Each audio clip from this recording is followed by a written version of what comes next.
as you mentioned already, the different technologies, the AI, the health tech, the finance tech. What are the biggest opportunities in this area?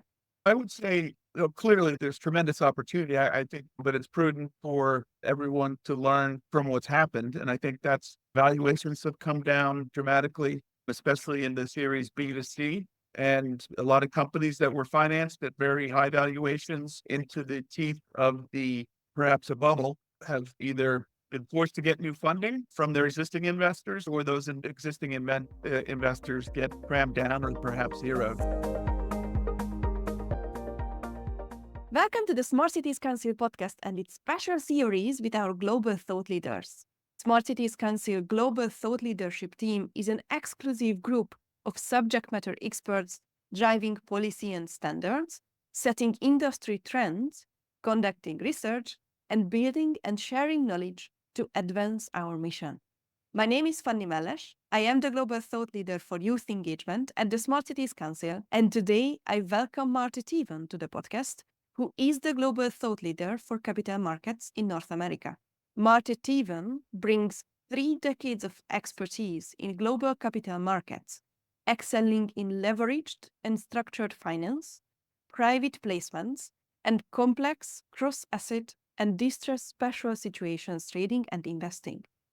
His career includes pivotal roles during the formative period of European high-yield and distressed asset classes, where he developed a robust network of C-level and senior relationships at top US and European asset managers. As managing principal at Sheehan Finance, he provides capital formation, valuation, M&A, and strategic advisory services to growth companies. Marty has executed approximately 250 financing syndications, demonstrating proficiency in vetting, due diligence, financial modeling, marketing, and negotiation of terms. He also serves as interim CFO, Economy of Trust Ukraine, focusing on Ukraine's redevelopment. As a thought leader, Marty regularly presents webinars on capital markets and holds leadership roles in smart cities and infrastructure initiatives. He earned his BA from the College of the Holy Cross and an MBA from NYU's Stern School of Business. Marty, welcome to the podcast. Thank you for having me, Fanny. Let's start with an easy question. What does capital markets in North America means regarding smart cities? The capital markets in the US have been very integral to the development of a lot of growth companies. And I've been fortunate to be involved with a number of the sectors and companies and the different cycles that we've been through over the last 3 decades. Clearly, the US has been built on a series of debt, equity, and blended raises, but a lot of the companies that have turned into the benchmark names and benchmark corporates have been built in the US capital markets. Now, we are living through some recession currently, but we are also talking about how economy is always growing. Is there an opposition between the recession and the growing economy? And can we imagine that economies will always grow? Yes, obviously, this is very interesting times for everyone, regardless of economics, politics, geopolitical, everything that's going on. And the US economy being very uncertain with the persistent inflation that we've seen. Clearly, regardless of the overall environment, there's going to be companies that are growing and taking up and growing in market share. And there'll be other companies that are struggling. At Sheehan Finance, I partner with entrepreneurs and family-owned businesses and financial and project sponsors and companies from the C to Series A and onward across the business life cycle. And that could be startups, growth companies, and companies that are experiencing stress and distress. So there's always opportunity, and change and uncertainty brings more opportunity. That is a very hopeful message for the business world, that there is always growth opportunity. Do you believe that there is always a growth opportunity? Certainly, yes. As we've seen, we're shifting from the sort of old economy of production and manufacturing to a new tech-enabled economy And obviously, we've had the very dramatic already significance of the development of artificial intelligence and all the impacts that's going to make across employment, across productivity. Clearly, everyone needs to embrace this new environment. This new environment easy to embrace, in your opinion? There's been a shift towards a number of sectors.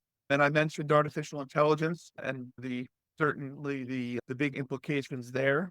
Within energy, there's been a shift from the traditional energy to renewables, and that includes storage and waste to fuel and waste tech. And following that, I would bring up innovation and everything that comes with it. We've seen developments in the life sciences, which is also part of this new economy becoming more and more important. I would also, adjacent to the energy discussion, I would also highlight the very importance of project finance and infrastructure, which is a big part of FTC's initiative. And lastly, I would highlight the importance of financial technology and some of the other technologies such as clean tech and health tech. I would note that the markets got a rude awakening in 2022. There was a bit of euphoria over in financial technology and technology companies in general. And that the FTX collapse there, it was a massive fraud. And the collapse there highlighted a number of parts that have been overlooked, such as corporate governance. And there was a bit of FOMO that had followed the crypto and meme stocks. There was overexuberance, and it took a while for the markets to recover. But as we were just talking about, clearly everything's adjusted. Then let's come back to the challenges, because I assume that FTX created a huge challenge for the financial markets because it created distrust from the community. And I would love to know, what do you think are the biggest challenges in finances and capital markets? Yeah, just to follow on, I would say that it highlighted a number of red flags that probably should have been seen already. We had some of the largest and most regarded premier venture investors, growth investors that were completely caught off guard. And it turns out that there was very little diligence done. There was clearly every few months, there was an up round in valuations were skyrocketing, and there was clearly some FOMO there. And then the music stopped. I would say that also highlighted the importance of corporate governance. And within that, I would say in this new economy, we've seen the importance of cybersecurity, and we've had a number of ongoing break-ins across cybersecurity attacks that have been quite meaningful, and they seem to be picking up pace. Among this doom and gloom, I really hope that you also have some opportunities for us to share. As you mentioned already, the different technologies, the AI, the health tech, the finance tech. What are the biggest opportunities in this area? I would say, clearly there's tremendous opportunity, I think, but it's prudent for everyone to learn from what's happened. And I think that's valuations have come down dramatically, especially in the series B to C. And a lot of companies that were financed at very high valuations into the teeth of perhaps a bubble have either been forced to get new funding from their existing investors, or those existing investors get crammed down or perhaps zeroed. So I would say, just from what I've seen thus far, in being involved with STC, it's crucial that you take a look at the different sectors that I've already been exposed to in this brief time. I just mentioned the renewables, and I've been involved in a geothermal raise, which is, as some people know, in the US, it hasn't been successful, but clearly for geothermal, it's the technology above the ground and the science below the ground. There's been some progress there, albeit a bit slower than some would like, but along with solar and wind and alternative energy and sustainability, many are looking at different ways. I would say also one company that I'm quite excited to be working with is XQ. XQ is a zero trust data protection company. We are working on a Series A, which should be about 5 to 8 million, and it's been very well received thus far.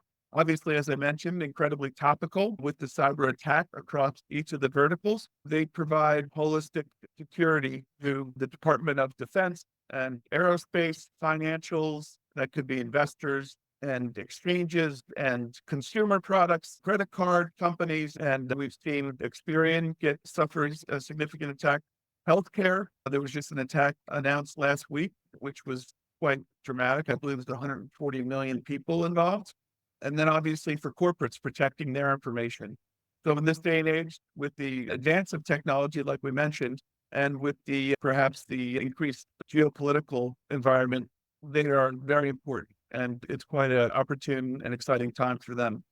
I attended a cybersecurity summit organized by Friends of Smart Cities Council, and we were talking about this kind of cybersecurity and data leaks and data hacks. And it was just frightening when the experts said that, yeah, there are these big data breaches, but it's probably less than 50% which got reported because companies want to save their faces, basically.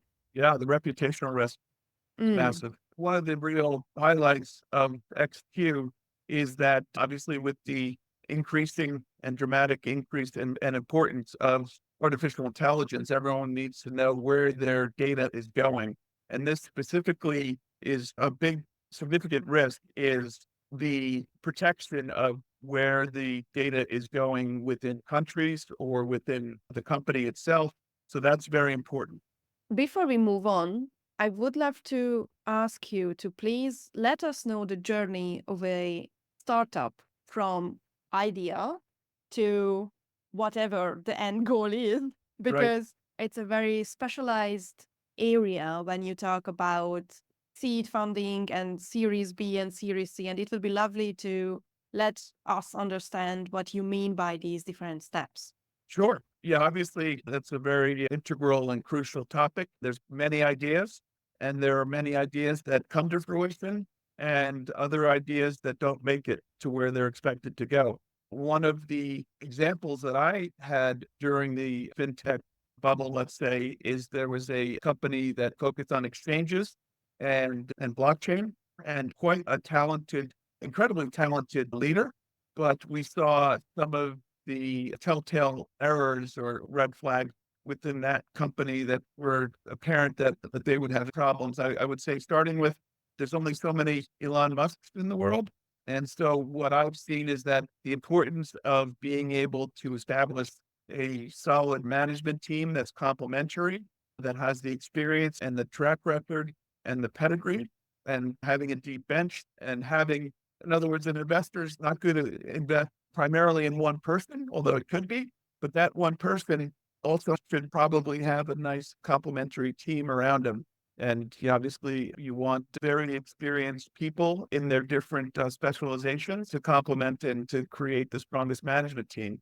Ultimately, the founder was not able to delegate appropriately. He was still doing QuickBooks at midnight, and they had an incredible client base of Fortune 100 companies. But in order to get to the monetization and the commercialization and scale, it was quite unfortunate that sort of everything fell to him and one person can only do so much. There are many, typically, as many people know, there's the journey to being a founder and a startup has its unforeseen and different twists and turns along the way. But I would say, if you're looking at a startup, I would say, what is your value proposition? Is the business product or service? Is it scalable? Is it defensible? Is it sustainable? How does it look within the market, the overall marketplace? What makes us different? I like to say, what's our secret sauce? What is really a differentiator that's going to make us stand out amongst a very competitive landscape? I always, to every founder that I'm working with, I send a Harvard Business School review called Blue Ocean. And Blue Ocean basically discusses how the red ocean are on one side and it's incredibly cutthroat. It's price driven. There's very little differentiation and it's very cutthroat. If you can get over to the blue ocean and establish a moat around your business, around your idea, around your service, around your product, you create a real fortress around your business that separates you from the rest, provides you with some pricing power and elasticity. Founders tend to enjoy that one, and I'm happy to share that separately.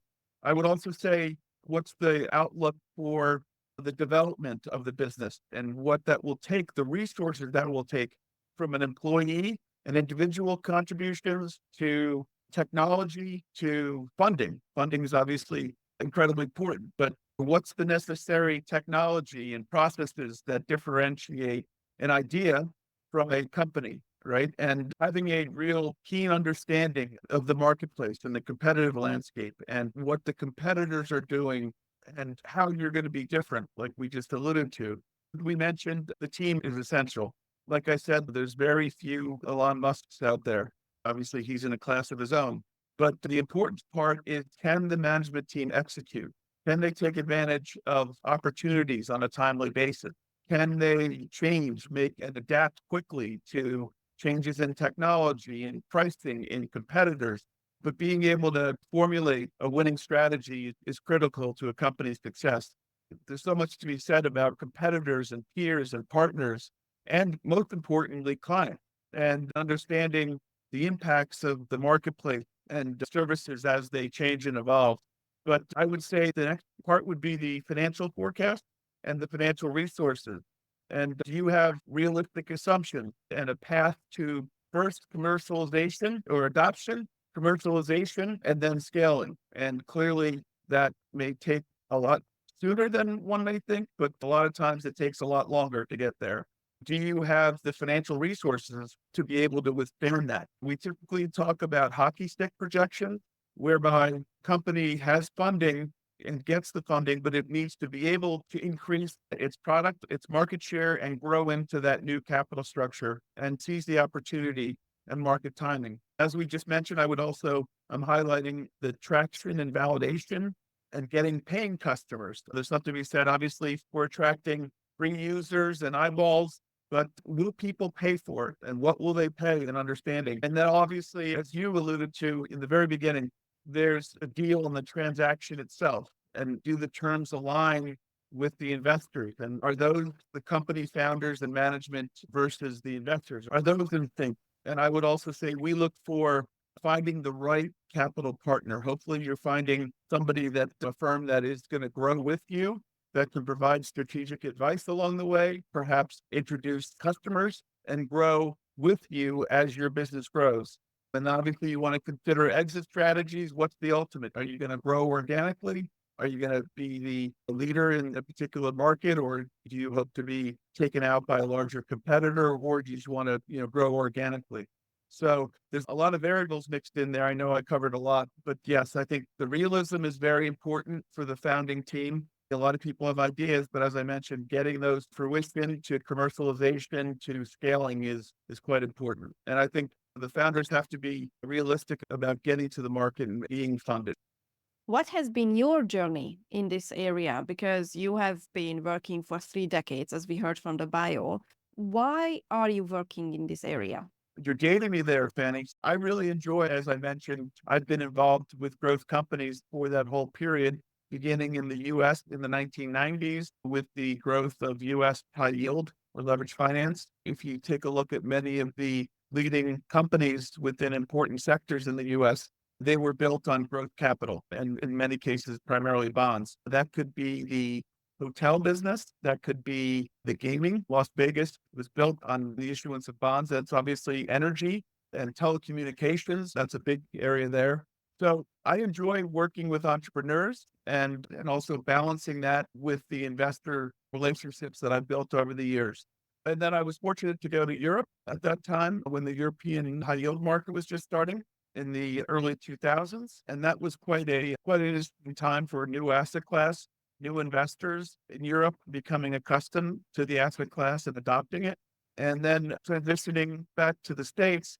And obviously we've seen the huge growth of the technology space and its implications and impact on the financial services space. Give you an example, I would say on trading, the corporate bond market is massive. And I would say probably a third to a half of the corporate bond issues are now traded electronically on exchange platforms.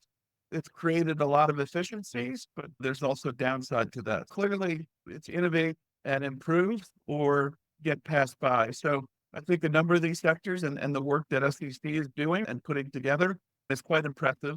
And we're already seeing the impacts of what SEC is doing. Did you say 50% of the bonds are only digitalized? Yeah, so I'm not speaking to blockchain. I'm speaking to, instead of having a voice to voice, person to person conversation, they could be traded over technology platforms. Shocking, because for me, everything I do regarding investment, I do online. I don't speak to people.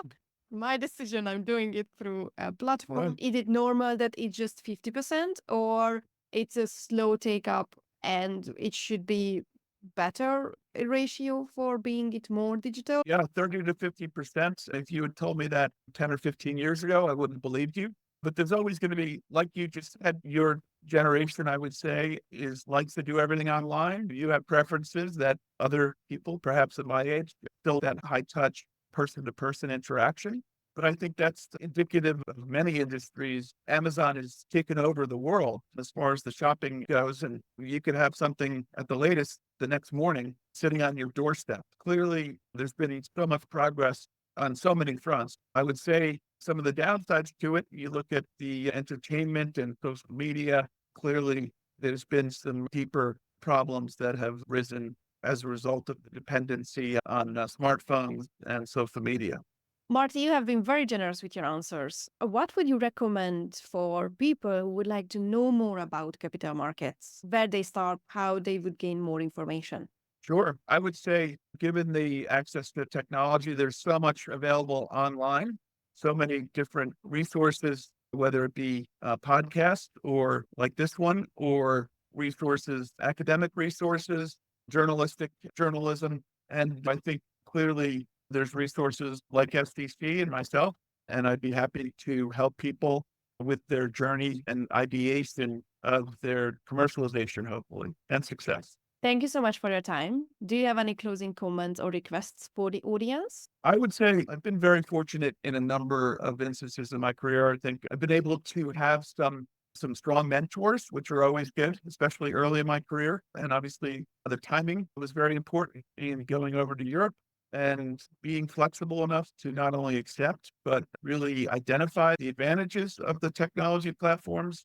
And I, really appreciate connecting with the Smart Cities Council, Corey, Robin, Brad, and Tom. They have tremendous resources, and we'll be providing those to our client base and the network shortly. There'll be online resources there. There's so much experience and expertise available, and I'm very excited to add to that in a creative way to startups, emerging growth companies across the different sectors we've highlighted and optimize it for everyone within the SEC network. Thank you so much. Thank you. If you want to learn more about Marty, links will be provided in the show notes. And the Smart Cities Council website can inform you even more. What have you learned from this interview? What questions do you have after listening to Marty? What would you like to know more about? Let us know on the Smart Cities Council website or on LinkedIn. Look out for other episodes with the global thought leaders or on topical discussions. And thanks for tuning in.